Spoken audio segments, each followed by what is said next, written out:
जिस पर पूरी दुनिया चुप बैठी है, जिस पर वो प्रतिक्रिया नहीं हो रही जो कि होनी चाहिए थी। इसलिए आज पहले यह देखिए कि ब्रिटेन में पाकिस्तानी मूल के मुसलमानों पर इतना हंगामा क्यों हो रहा है। ब्रिटेन में सरकार और विपक्ष के बीच ग्रूमिंग गैंग्स के मुद्दे ने एक बहुत बड़ा रूप ले लिया है। ये वो गैंग्स हैं जिसमें पाकिस्तानी मूल के लड़के ब्रिटेन की लोकल नाबालिग लड़कियों से पहले दोस्ती करते हैं, फिर उन्हें ड्रग्स की लत लगाकर उनका रेप करते हैं और फिर इन लड़कियों पर अपना धर्म, अपनी पहचान और अपना नाम बदलने के लिए दबाव डाला जाता है। भारत में भी इस तरह की घटनाएं होती हैं, लेकिन भारत में इनके लिए ग्रूमिंग गैंग्स की जगह कुछ और शब्द इस्तेमाल होते हैं। एक शब्द है जो बहुत प्रचलित है। वो शब्द क्या है, मेरे कहने की आवश्यकता नहीं है, वो शब्द आप अब तक समझ गए होंगे। मैं उस शब्द को कहना नहीं चाहता, होता तो भारत में भी है ये सब, लेकिन ब्रिटेन में इन्हें ग्रूमिंग गैंग्स का नाम दिया गया है। और ग्रूमिंग का अर्थ है किसी नाबालिग या कम उम्र की लड़की का ब्रेन वॉश करके उसे यौन शोषण करने के लिए तैयार करना। और जब ये लड़कियां ऐसे लोगों के जाल में बुरी तरह फंस जाती हैं तो फिर ये उन पर मानसिक दबाव बनाते हैं और उन्हें अपनी पहचान बदलने के लिए कहते हैं। और इस समय ब्रिटेन में इसी बात को लेकर सबसे ज्यादा विवाद हो रहा है। ये तस्वीरें आप देखिए, ये वो लोग हैं जो ब्रिटेन में पाकिस्तानी ग्रूमिंग गैंग्स के सदस्य हैं और इनकी जो संख्या है वो बढ़ती जा रही है। आप अपनी स्क्रीन पर देखते जाइए ये कौन लोग हैं। ब्रिटेन की विपक्षी पार्टियां राष्ट्रीय स्तर पर इस मामले की जांच करवाना चाहती हैं और मैं ये चाहूंगा कि जो तस्वीरें आपके सामने आ रही हैं, इन तस्वीरों को आप ध्यान से देखते चलिए और ये कहां कहां किन किन क्षेत्रों में सक्रिय हैं ये लोग, ये ग्रूमिंग गैंग्स, वो भी यहां पर लिखा हुआ है। इस मुद्दे पर आज संसद में एक बिल भी आया है, लेकिन सरकार के विरोध के कारण यह बिल आज पास नहीं हो पाया। ब्रिटेन में इस समय लेबर पार्टी की सरकार है और वहां के प्रधानमंत्री हैं कीयर स्टार्मर, जिन पर यह आरोप लग रहे हैं कि वो आरोपियों के धर्म के कारण उनके खिलाफ सख्त कार्रवाई नहीं कर रहे। और यह आरोप दुनिया के सबसे अमीर उद्योगपति इलॉन मस्क ने भी अब खुद लगाए हैं। इलॉन मस्क का कहना है कि जब वर्ष 2008 से 2013 के बीच कीयर स्टार्मर क्राउन प्रोसिक्यूशन सर्विस के हेड थे, तब उन्होंने अदालतों में ऐसे अपराधियों को बचाया जो ग्रूमिंग गैंग्स के साथ ब्रिटेन की नाबालिग लड़कियों का रेप कर रहे थे। और अब जब वो ब्रिटेन के प्रधानमंत्री बन गए हैं, तब उनसे यह उम्मीद करना बेकार है कि वो ऐसे गैंग्स के खिलाफ कोई सख्त कार्रवाई करेंगे। ब्रिटेन के प्रधानमंत्री कीयर स्टार्मर ने इलॉन मस्क के इन आरोपों को बेबुनियाद बताया है, लेकिन इस बात को उन्होंने भी स्वीकार किया है कि ब्रिटेन में ग्रूमिंग गैंग्स की समस्या अब बहुत तेजी से बढ़ रही है। यह समस्या बहुत बड़ी है। ब्रिटेन की सरकार के मुताबिक अकेले इंग्लैंड में वर्ष 2018 से 2018-19 में नाबालिग लड़कियों के यौन शोषण की 19,000 घटनाएं दर्ज हुई एक साल में, 2018-19 में। और इनमें भी ज्यादातर घटनाओं के पीछे पाकिस्तानी मूल के लोग थे। इस पर एक कमेटी का गठन भी हुआ जिसने यह बताया कि ब्रिटेन के सिर्फ एक शहर में वर्ष 1997 से 2013 के बीच 1400 से ज्यादा लड़कियों का यौन शोषण हुआ। इनमें भी कई मामले ऐसे हैं जिनमें अपराधियों को लड़कियों का ब्रेन वॉश करके उनका रेप करने और उनकी पहचान बदलने के लिए 200 से 250 वर्षों की सजा हो चुकी है। इस मुद्दे पर जितनी भी रिसर्च और अध्ययन हुए वो यही बताते हैं कि 85 से 90% मामलों में ब्रिटेन की श्वेत नाबालिग लड़कियों का रेप करने वाले लड़के पाकिस्तानी मूल के होते हैं और एक विशेष धर्म से होते हैं। लेकिन पश्चिमी मीडिया और ब्रिटेन की सरकार इन्हें पाकिस्तानी ग्रूमिंग गैंग्स कहने की हिम्मत नहीं दिखा पा रहे और वो इन्हें एशियन ग्रूमिंग गैंग्स का नाम देते हैं। अब आप सोचिए, जब ये पाकिस्तानी मूल के लोग हैं, एक खास धर्म को मानने वाले लोग हैं, तो फिर इन्हें पाकिस्तानी ग्रूमिंग गैंग्स कहने में किसी को क्या परेशानी हो सकती है। लेकिन इनका नाम दिया गया है एशियन ग्रूमिंग गैंग्स। एशियन। लेकिन आज बड़ा सवाल यह है कि एशिया में तो 48 देश आते हैं। इसका मतलब क्या हुआ? इसका मतलब यह है कि इन 48 देशों के लोग ब्रिटेन की नाबालिग लड़कियों का रेप कर रहे हैं। एशिया में पढ़ने वाले किसी भी देश के जो लोग हैं वो इस गैंग के सदस्य हो जाएंगे। एशिया में तो भारत भी आता है। क्या भारत के लोग या भारतीय मूल के लोग वहां जाकर ये काम कर रहे हैं? सवाल है, बिल्कुल नहीं कर रहे। लेकिन वहां की सरकार और मीडिया अब भी इन्हें एशियन ग्रूमिंग गैंग्स कहकर बुला रहे हैं। कड़वा सच यह है कि ब्रिटेन के लिबरल नेता और पश्चिमी मीडिया में इन गैंग्स को पाकिस्तानी ग्रूमिंग गैंग्स कहने की हिम्मत ही नहीं है, और ना ही उनमें इन अपराधियों का धर्म बताने की हिम्मत है, क्योंकि ये सब अपने आप को लिबरल बताना चाहते हैं, धर्मनिरपेक्ष दिखाना चाहते हैं, सेकुलर दिखाना चाहते हैं। और सेकुलर होने का मतलब इनके मन में बस इतना ही है कि पाकिस्तान का नाम ना लिया जाए और इन लोगों का असली धर्म किसी को ना बताया जाए। अंग्रेजी भाषा में इसके लिए एक शब्द का इस्तेमाल होता है और वो है पॉलिटिकली करेक्ट। जब कोई सरकार राजनीतिक कारणों से धर्मनिरपेक्ष दिखने के लिए, सेकुलर दिखने के लिए आरोपियों को उनके धर्म के आधार पर कानूनी कार्रवाई से छूट दे देती है, तब वो पॉलिटिकली करेक्ट होने की कोशिश करती है। और इस समय ब्रिटेन में सभी लोग पॉलिटिकली करेक्ट होना चाहते हैं, राजनीतिक रूप से सही दिखना चाहते हैं। ब्रिटेन में ऐसे कई परिवार हैं जो खुलकर इस बात को कह रहे हैं कि वहां ग्रूमिंग गैंग्स उनकी 7 से 14 साल की छोटी लड़कियों को, बेटियों को ड्रग्स के नशे की लत लगाकर उनका यौन शोषण कर रहे हैं। और इन लोगों ने सोशल मीडिया पर अपने वीडियोस भी डाले हैं। लेकिन ब्रिटेन की सरकार इन लोगों से अपने वीडियो और पोस्ट डिलीट करने के लिए कह रही है, और वहां की सरकार में इस मुद्दे पर खुलकर कोई कड़ी कार्रवाई करने की हिम्मत दिखाई नहीं देती। लेकिन ग्रूमिंग गैंग्स का शिकार हुए ब्रिटेन के पीड़ित परिवार क्या कह रहे हैं, ये आज आप खुद सुनिए।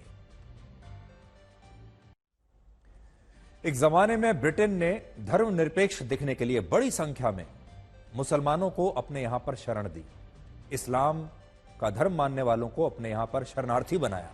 लेकिन आज ब्रिटेन में इन्हीं मुसलमानों को लेकर सबसे ज्यादा विवाद भी हो रहा है। और इसका कारण यह है कि अब ब्रिटेन की जनसंख्या, वहां की डेमोग्राफी, वहां का समाज और वहां पर होने वाली आपराधिक घटनाएं पूरी तरह से बदलने लगी हैं। आज इंग्लैंड और वेल्स के बच्चों में सबसे लोकप्रिय नाम है मोहम्मद, और इसके बाद नोआ, ओलिवर, जॉर्ज और लियो जैसे नाम आते हैं। सबसे लोकप्रिय नाम ब्रिटेन में अब मोहम्मद बन गया है। इंग्लैंड और वेल्स में ही आज शरिया अदालतों की संख्या 85 हो चुकी है, जो ब्रिटेन की न्यायिक व्यवस्था के लिए एक बड़ी चुनौती है। यानी उन्होंने अपना एक पैरेलल, समानांतर जो न्याय की व्यवस्था है वो भी बना ली है, समानांतर अदालतें बना ली हैं जहां पर शरिया कानून चलता है। 6.5 करोड़ की आबादी वाले ब्रिटेन में आज मुसलमानों की आबादी 6.5% यानी 44 लाख से ज्यादा है।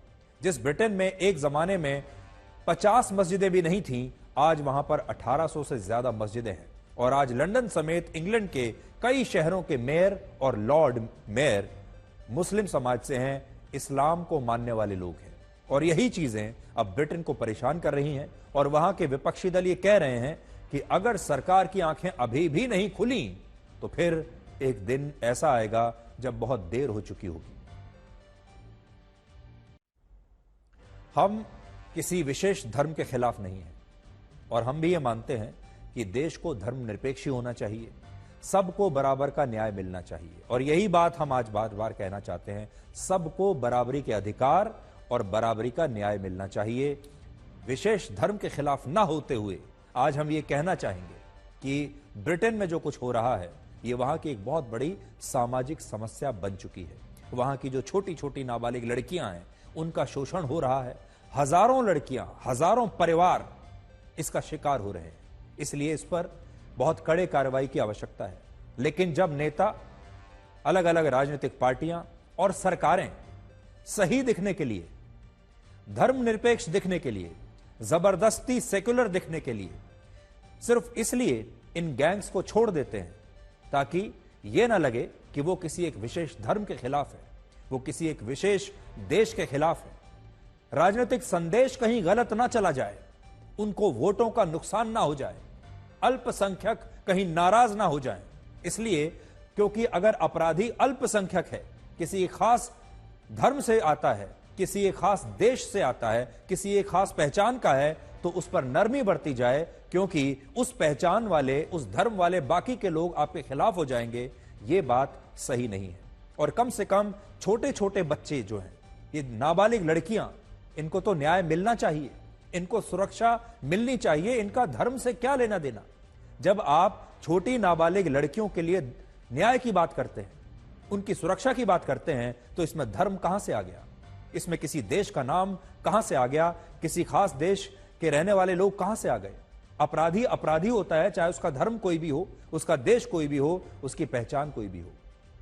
और इसीलिए यह बात बड़ी हैरान करने वाली है कि ब्रिटेन जैसे देश में यह सब कुछ हो रहा है और वहां की सरकार, वहां का प्रशासन यह सब कुछ होते हुए देख रहा है। वहां इन छोटी बच्चियों के जो माता पिता हैं, वो अपने आप को असहाय महसूस कर रहे हैं। वो कहते हैं कि पुलिस उनसे कह रही है कि इस मामले को रफा दफा कर दो, इस मामले को आगे ऊपर मत उठाओ। इसलिए आज हमें यह लगा कि यह सिर्फ ब्रिटेन नहीं, पूरी दुनिया की समस्या है और पूरी दुनिया के लोग इस समस्या से संघर्ष कर रहे हैं। एक व्यक्ति जो कहता था कि मैं तो धर्मनिरपेक्ष हूं, हमको सारे समाजों को लेकर चलना चाहिए, आज उसको जाटों की याद आ रही है। तो ये बात अच्छी तो है, मगर जाट लोग सारे समझ चुके हैं कि ये फर्जीवाल नहीं, केजरीवाल ये कितना ज्यादा झूठ बोलते हैं। पिछले 10 सालों में दिल्ली के पूर्व मुख्यमंत्री केजरीवाल को कई बार ऐसा मौका तो मिला जब उन्होंने विधानसभा का स्पेशल सत्र बुलाया, मगर 10 साल में एक भी बार उन्होंने विधानसभा में सेंटर के पास में जाट ओबीसी लिस्ट में जाटों को डाला जाए, इसका प्रस्ताव एक बार भी पास नहीं किया। और आज वो ये सारी पॉलिटिक्स कर रहे हैं। ये बहुत ही शर्म की बात है। इससे ज्यादा शर्म की बात कोई हो नहीं सकती है। यहां पर एक दिलचस्प बात यह है कि प्रवेश वर्मा, जो इस समय अरविंद केजरीवाल के खिलाफ चुनाव लड़ रहे हैं उनकी सीट से, वो खुद जाट समुदाय से आते हैं। और प्रवेश वर्मा के जो पिता हैं, साहिब सिंह वर्मा, जो दिल्ली के पूर्व मुख्यमंत्री थे, वो भी जाट समुदाय से आते हैं। और केजरीवाल को ऐसा लगा कि प्रवेश वर्मा की वजह से जो जाट वोट बीजेपी को मिलने वाले हैं, उन्हें काटने का एक ही तरीका है कि जाटों की ये जो पुरानी मांग है, जो उनकी दुखती रग है कि उन्हें भी नौकरियों में आरक्षण मिले, उन्होंने ठीक ऐसे समय में इस दुखती रग पर अपना हाथ रख दिया है। केंद्रीय संस्थानों और केंद्र सरकार की नौकरियों में जाटों को आरक्षण का मुद्दा ये पहली बार नहीं उठा है। 2014 के लोकसभा चुनाव से 2 महीने पहले यूपीए सरकार ने जाट आरक्षण पर एक अधिसूचना जारी की थी और इस फैसले में दिल्ली, उत्तराखंड, उत्तर प्रदेश, गुजरात, बिहार, हिमाचल प्रदेश, मध्य प्रदेश, हरियाणा और राजस्थान के जाटों को आरक्षण की केंद्रीय सूची में शामिल कर लिया था। लेकिन वर्ष 2015 में सुप्रीम कोर्ट ने इस अधिसूचना को रद्द कर दिया। सुप्रीम कोर्ट ने कहा कि जाति एक महत्वपूर्ण कारक है, लेकिन आरक्षण के लिए यही एक आधार नहीं हो सकता। राष्ट्रीय पिछड़ा वर्ग आयोग ने कहा कि जाट समुदाय केंद्र की ओबीसी लिस्ट में शामिल होने के हकदार नहीं है, क्योंकि वो सामाजिक या आर्थिक रूप से पिछड़े हुए नहीं हैं।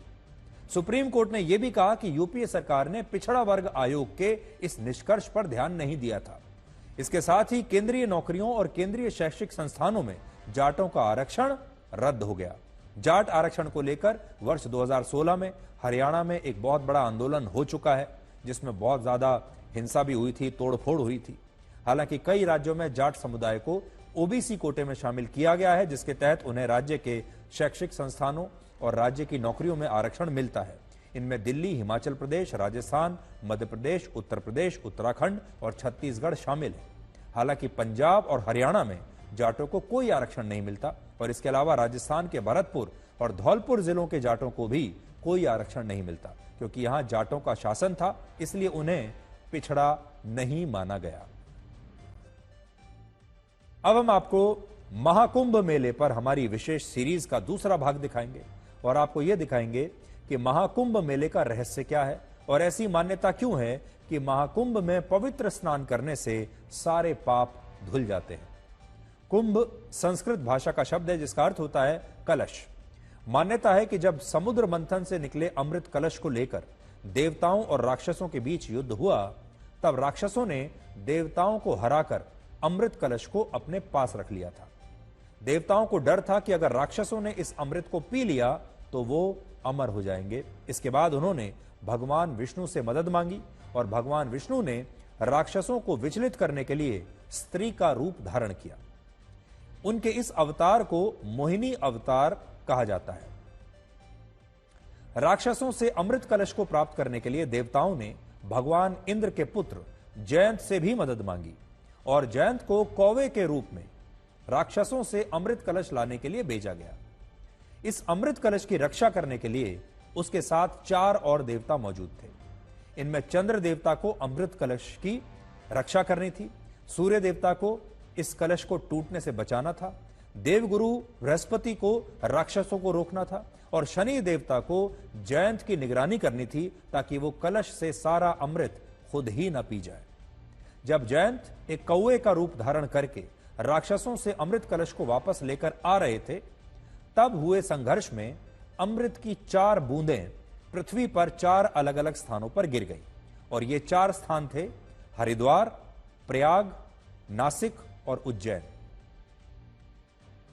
अमृत की बूंदें गिरते ही ये चारों स्थान पवित्र हो गए हमेशा के लिए और मान्यता है कि तभी से इन चारों स्थानों पर कुंभ मेले का आयोजन हो रहा है और यहां कुंभ मेले के दौरान पवित्र स्नान करने से सारे पाप धुल जाते हैं।